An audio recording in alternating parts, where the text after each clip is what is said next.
Olá, sejam bem-vindos ao canal Surpreendidos pelo Reino. Meu nome é Patrícia Cavion e vamos continuar a leitura. Mentes Tranquilas, Almas Felizes, autora Joyce Meyer. Continuação, capítulo 12. As facetas do amor que matam a discórdia.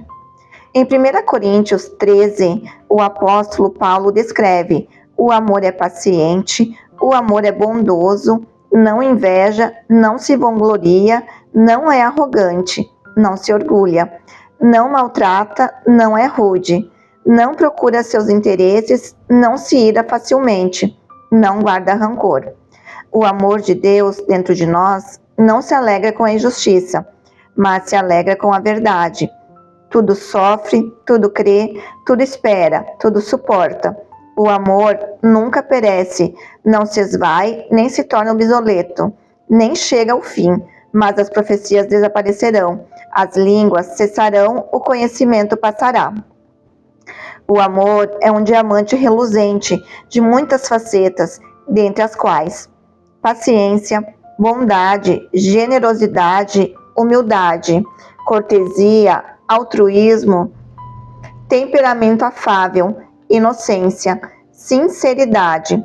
Vamos examinar cada uma dessas facetas e observar como podem manter a discórdia afastada. Paciência. O amor é paciente. 1 Coríntios, capítulo 13, verso 4. Quando as pessoas exibem impaciência umas com as outras ou consigo mesmas, permitem que a discórdia entre em seus relacionamentos. Quando amamos vigorosamente, somos pacientes uns com os outros e somos capazes de conviver em paz. Bondade. O amor é bondoso. 1 Coríntios, capítulo 13, verso 4. A discórdia vive espreitando uma brecha por onde se esgueirar. Quando somos rudes com alguém, particularmente com alguém que está em dificuldades, nós suscitamos a ira. No entanto, a bondade age como cura. A bondade manterá a discórdia longe.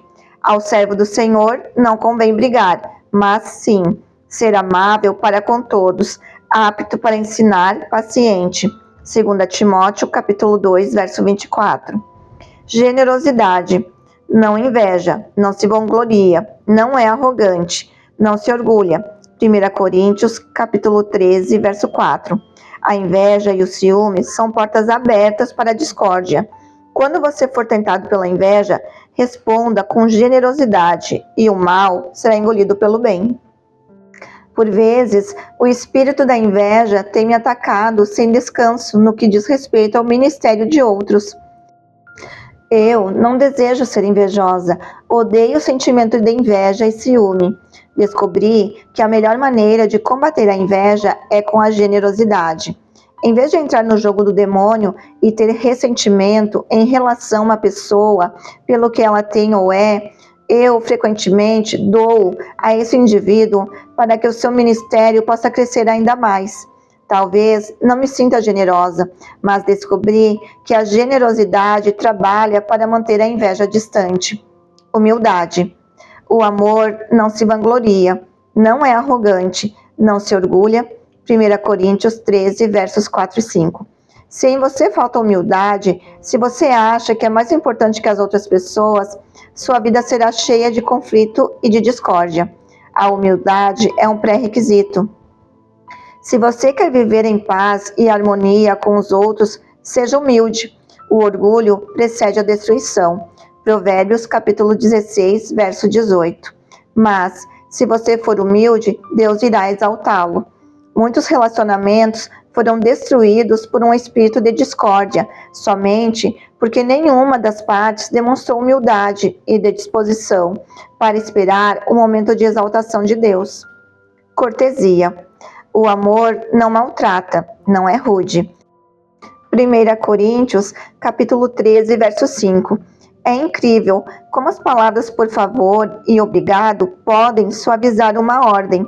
Os que detêm autoridade em posição de emitir ordens e diretrizes poderiam evitar um bocado de rebelião ao usar bons modos. Fui ungida para a liderança e tenho tido a habilidade de liderar inerente a meu temperamento. Sou direta e objetiva. Como uma pessoa pão, queijo, eu elimino os rodeios e entro logo no assunto principal. Essa é uma boa qualidade, mas pode também ser abrasiva se não for temperada com a cortesia. Posso ser uma líder nata, mas não preciso ser mandona. Há uma grande diferença aí. Para que os relacionamentos permaneçam harmoniosos, precisamos usar de cortesia. Temos que nos engajar nas coisas agradáveis da vida. Elas podem não ser vitais, mas é sábio usá-las porque podem evitar tensões e rebeliões. Eu sou a líder e posso simplesmente dar ordens à torto e à direito. Quem quer trabalhar para mim precisa fazer o que peço. Porém, se me dou ao trabalho de ser gentil, meus liderados irão querer trabalhar para o nosso ministério por um longo tempo. A cortesia também é vital em nossos relacionamentos com nossa família e amigos. Descobri que temos uma tendência a tomar liberdades com os que não são mais íntimos, liberdades que não tomaríamos com alguém que nos é totalmente estranho. Lembro-me do Espírito Santo corrigindo-me anos atrás pelo modo rude com que eu falava ao meu marido, dizendo: Joyce, se você fosse tão cortês com seu marido quanto você é com seu pastor, seu casamento estaria bem melhor. Um bocado de discórdia pode ser evitado por simples atitudes corteses. Recomendo vivamente que você se esforce por ser mais cortês com a sua família e amigos mais íntimos. Altruísmo. O amor não procura seus interesses. 1 Coríntios, capítulo 13, verso 5. Jesus é amor, e se pretendemos seguir seu modo de vida, isso vai demandar o desenvolvimento de uma natureza altruísta. Ele disse a seus discípulos, e a nós: se alguém quiser acompanhar-me, negue-se a si mesmo, esqueça, ignore, desconsidere e perca de vista seu ego e seus próprios interesses. Tome a sua cruz e siga-me. Marcos capítulo 8, verso 34. Já que Cristo está em nós, a semente para essa natureza já está em nós, mas devemos escolher desenvolvê-la. Deus plantou sua semente em nós, mas temos que regá-la e cuidar adequadamente para que ela cresça e passe para o estágio seguinte. Produzir frutos, abrir mão de si mesmo não é uma tarefa fácil. A carne se recusa a morrer e luta sem descanso. A discórdia era uma visita constante em nosso lar quando eu vivia no egoísmo. O egoísmo é o chão fértil para a discórdia. Ao longo dos anos, à medida que Deus lidava comigo, tornei-me menos egoísta. Minha vida e relacionamentos tornaram-se muito mais harmoniosos.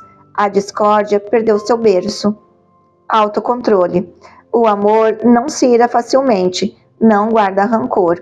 1 Coríntios, capítulo 13, verso 5. É tardio para irar-se. Tiago, capítulo 1, verso 19.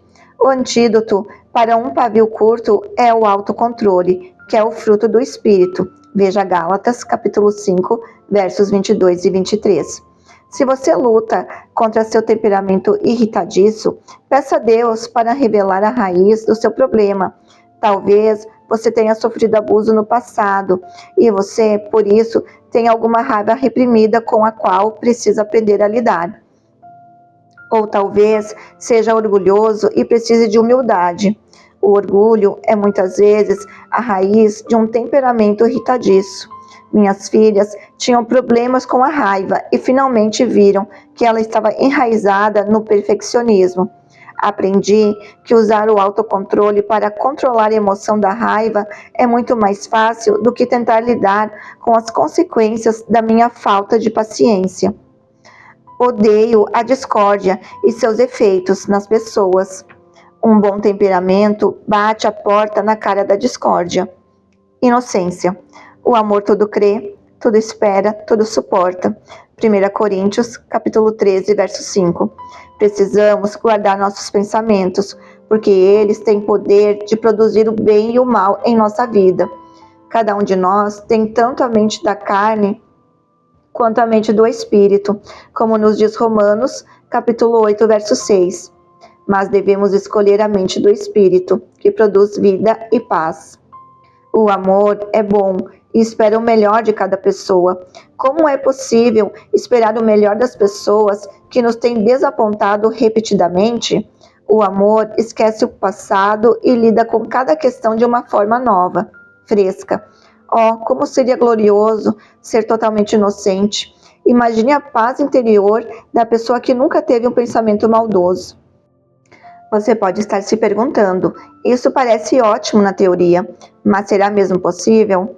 Eu não sei se algum dia irei atingir a perfeição, mas estou determinada a seguir nessa direção. Pensar em amor derrota a discórdia. Sinceridade. O amor deve ser sincero.